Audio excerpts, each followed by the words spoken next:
ក្រអូបតែក្លិនមិនបានឃើញខ្លួនក្លិនអើយម្ចាស់ស្ងួនពួននៅឯណា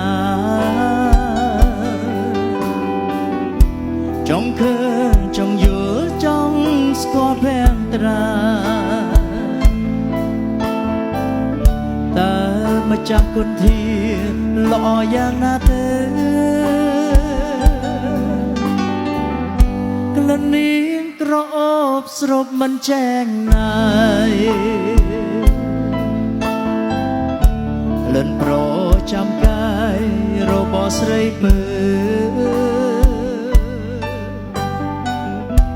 បើសិន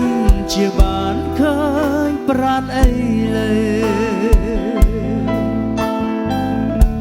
រៀងនឹងស្ទុះទៅអង្វរសុំស្នេហ៍